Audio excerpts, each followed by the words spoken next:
The F4U Corsair is often remembered as one of the most successful carrier fighters of the Second World War. But that reputation hides an uncomfortable truth. When the Corsair first appeared, the U.S. Navy did not want it on aircraft carriers at all.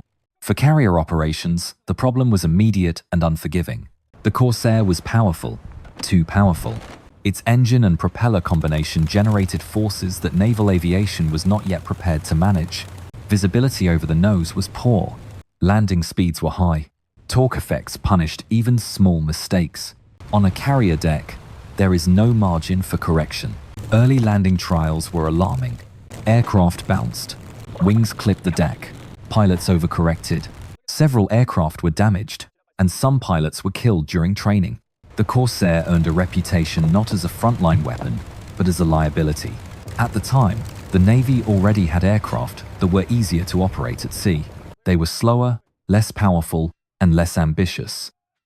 But they landed safely. From a purely operational perspective, rejecting the Corsair seemed logical. So the question is not why the Corsair became famous later. The real question is this: why did an aircraft that was initially considered unsuitable for carrier operations eventually become one of the most reliable carrier-based fighters ever flown? This is IRON Blueprint, where engineering decisions are tested by reality, not theory. To answer that, we can't start with wings or weapons. We have to start with the source of the problem itself, the engine. If the Corsair struggled on carriers, it wasn't because of its wings. It wasn't because of its landing gear. And it certainly wasn't because of poor construction. The source of the problem was power. At the heart of the F4U force sat the Pratt Whitney R-2800 double wasp, an engine that pushed the limits of what a carrier aircraft was expected to handle. It delivered extraordinary output for its time, and with it came consequences that no amount of pilot skill could ignore. That power demanded a large propeller. The propeller demanded ground clearance. And clearance on a carrier aircraft is never free. Long landing gear would have solved the problem cleanly, but long landing gear also meant weaker struts, greater stress on impact, and a higher risk of collapse on hard carrier landings. Naval aviation had already learned that lesson the hard way, so the Corsair was trapped by its own engine. Reduce the power, and the aircraft loses its advantage. Increase the landing gear length, and carrier survivability suffers. Ignore the issue, and pilots pay the price. The engine didn't just generate thrust. It generated torque, severe, asymmetric torque, that punished abrupt throttle changes. On a long runway, that could be managed. On a pitching carrier deck, it became a constant threat. This is why early Corsair operations were unforgiving. A sudden increase in power could roll the aircraft before the pilot had time to react. A hesitation during takeoff could be fatal. The engine responded instantly, the airframe and the pilot did not. From an engineering standpoint, the Corsair was not poorly designed. It was overpowered for the environment it was asked to operate in. And once that decision was made, to keep the engine, every other design choice became a compromise built around it. The wings, the controls, even the way pilots were trained. Nothing on the Corsair exists in isolation. Once the engine was chosen, the Corsair's designers were no longer free to design an elegant aircraft. They were forced to design a survivable one. The problem was simple to describe and difficult to solve. A large propeller needs clearance. Carrier aircraft cannot afford long landing gear. Long struts bend. They snap under side loads. And on a pitching deck, they fail without warning. So VARD did something unusual. Instead of extending the landing gear downward, they moved the wings downward first.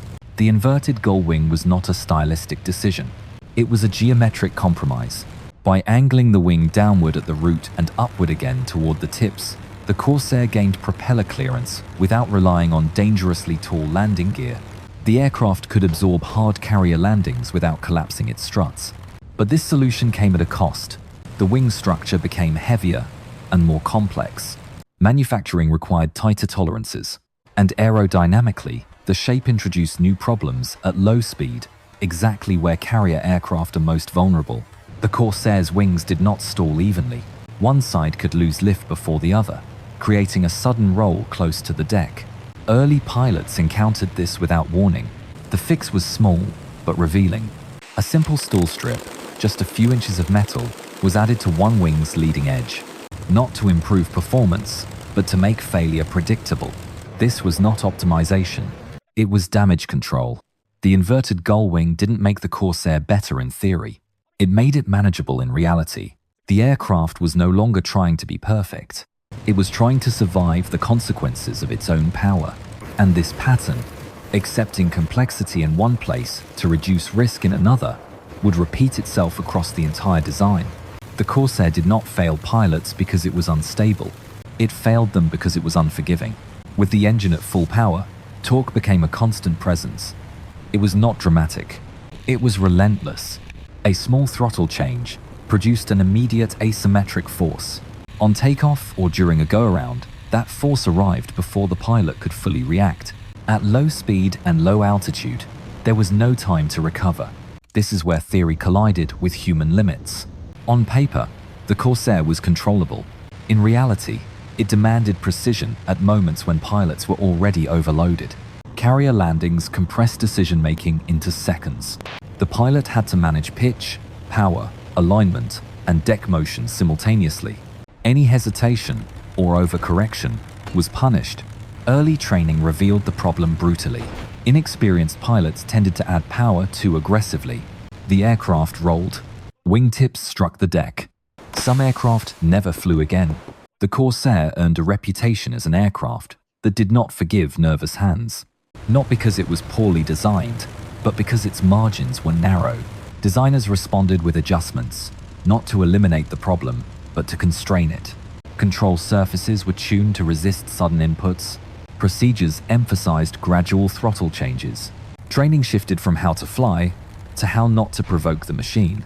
This was a quiet admission. The Corsair was not going to become gentle. The only option was to teach humans to work within its limits. In engineering terms, the aircraft did not reduce risk by simplifying control. It reduced risk by shaping behavior, and that decision would ripple far beyond the cockpit. If the Corsair punished mistakes in the air, it compensated for them on the way back. From the beginning, its structure reflected a different priority. Not elegance, not minimal weight, but survival. The Corsair's fuselage was built around strength rather than refinement. Its frame absorbed stress instead of deflecting it. Armor protected the pilot where it mattered most. Critical systems were placed with the assumption that damage was not a possibility. It was an expectation. This was not accidental. Carrier aviation meant repeated hard landings. It meant aircraft returning damaged, overstressed, or partially functional. A fighter that could not be repaired quickly was as useless as one that was shot down. The Corsair was designed to endure abuse. Structural margins were conservative. Landing loads were anticipated, not minimized. The aircraft could take hits, lose performance, and still remain controllable. This created a different kind of safety. The Corsair did not prevent errors. It survived them. Pilots learned that while the aircraft demanded discipline during takeoff and landing, it gave something back in return. If they made it airborne and brought it into combat, the chances of returning were unusually high. Damage tolerance changed behavior. Pilots flew with confidence, knowing the aircraft could absorb punishment. Ground crews worked with a machine that could be repaired, rather than replaced. Operational tempo increased, not because losses were lower, but because losses were recoverable. This is where the Corsair's reputation began to shift. It was no longer judged by how difficult it was to fly. It was judged by how often it brought its pilot home. In engineering terms, survivability became a system feature, not a side effect. And that distinction mattered more than raw performance ever could. Survivability alone was not enough.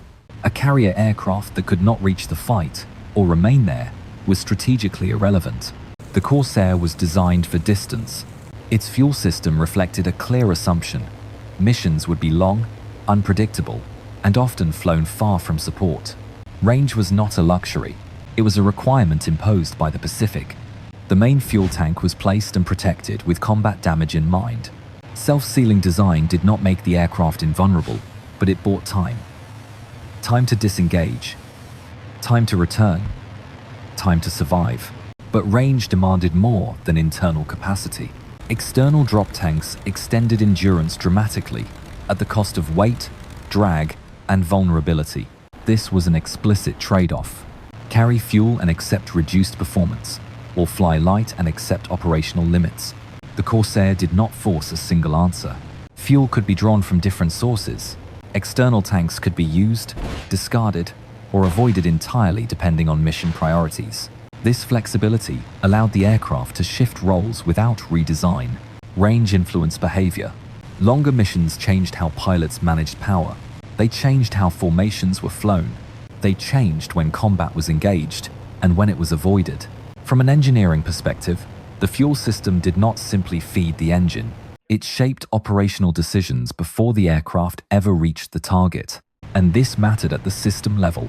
A fighter that could loiter longer reduced pressure on carriers. It reduced the number of sorties required. It increased the tolerance for weather, navigation error, and missed opportunities. The Corsair's fuel system did not make it faster or easier to fly. It made it usable across a wider range of missions, and that usability multiplied its value far beyond individual performance. Once again, the pattern held.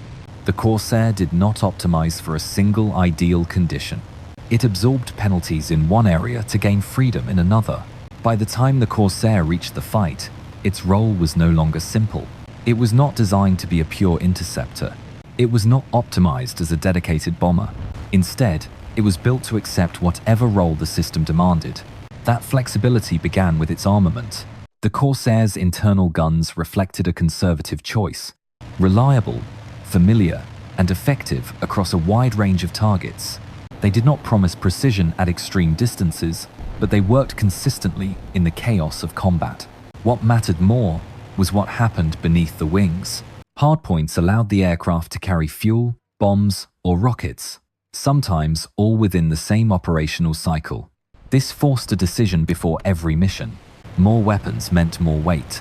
More weight meant longer takeoff runs, higher landing speeds, and greater stress on the aircraft. Nothing came for free. But the Corsair did not lock itself into one configuration. It could be stripped down for air combat, prioritizing speed and climb. Or it could be loaded heavily, accepting performance penalties in exchange for striking power. The same airframe served both purposes. This mattered at the system level. Carrier air wings did not need separate aircraft for every mission type. They needed machines that could adapt as the battle changed. Weather, intelligence, and enemy response rarely matched the plan. The Corsair absorbed uncertainty. Pilots learned to think beyond dogfights. They learned to manage weight, timing, and risk depending on what hung beneath their wings. Mission planning became an exercise in trade-offs, not ideal conditions. In engineering terms, armament was not just about firepower, it was about role compression. The Corsair reduced logistical complexity by doing more jobs. Not better than every specialist, but well enough when it mattered. That decision did not make the aircraft elegant. It made it indispensable. The Corsair's cockpit was not designed for comfort. It was designed for control under pressure. From the pilot's seat, visibility was compromised from the start. The long nose and powerful engine blocked the forward view, especially at low speed. On approach to a carrier deck, this was not an inconvenience. It was a hazard. The solution was procedural, not mechanical. Pilots were trained to fly curved approaches, constantly adjusting position to maintain visual contact with the deck. The aircraft did not adapt to the human. The human adapted to the aircraft. Inside the cockpit, workload accumulated quickly. Engine management, fuel selection, flap settings, landing gear, trim, all demanded attention during the most critical phases of flight. Nothing was automated. Nothing was forgiving. This forced a shift in mindset. Corsair pilots did not simply fly the aircraft. They managed a system. Every decision carried consequences that could not be undone seconds later. Under stress, complexity becomes risk. The Corsair did not reduce cockpit complexity. Instead, it relied on discipline, training, and standardization to prevent overload.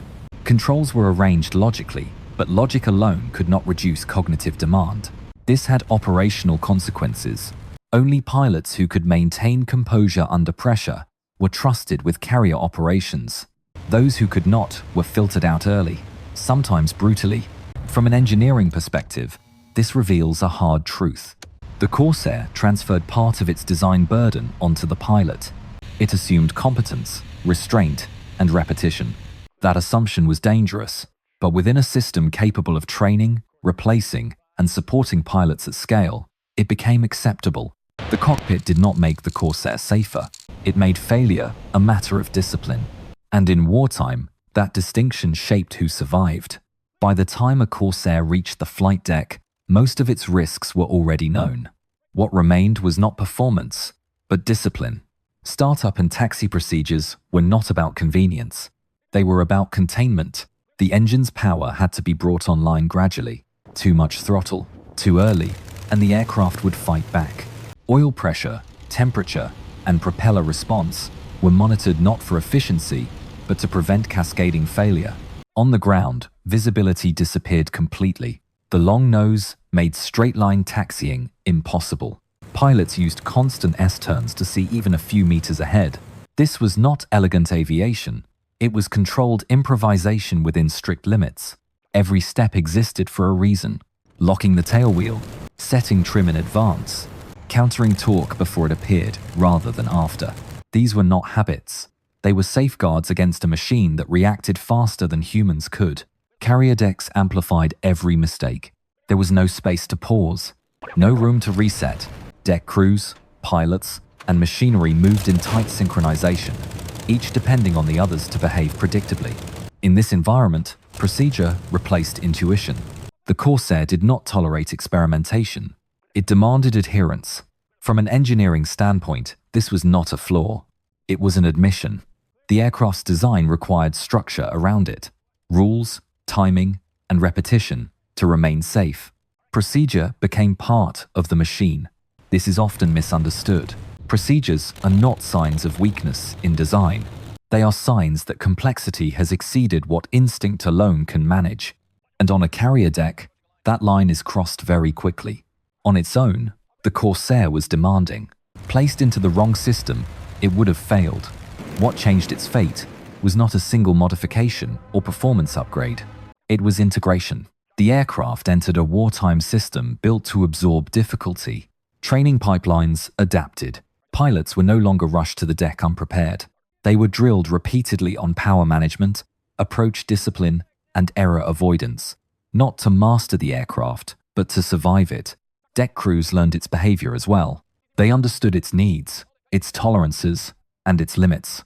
Launch procedures tightened. Recovery patterns adjusted. Human coordination compensated for mechanical stubbornness. Maintenance played an equally critical role. The Corsair's rugged structure and accessible systems allowed damaged aircraft to return to service quickly. This mattered more than peak performance. An aircraft that could fly tomorrow was more valuable than one that flew perfectly today. And behind all of this stood industrial capacity. Spare parts were available. Engines could be replaced. Airframes could be repaired instead of discarded. The system assumed loss and planned for recovery. This is why the Corsair succeeded where others might not have. It was not because the aircraft became easier to fly. It was because the environment around it matured to meet its demands.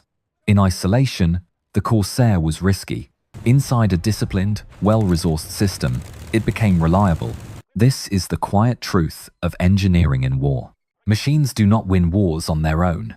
They win when the system around them is strong enough to tolerate their weaknesses. And the Corsair was never designed to stand alone.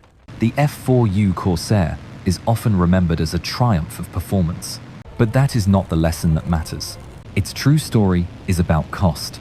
Every major advantage the Corsair possessed carried a penalty. Power demanded discipline.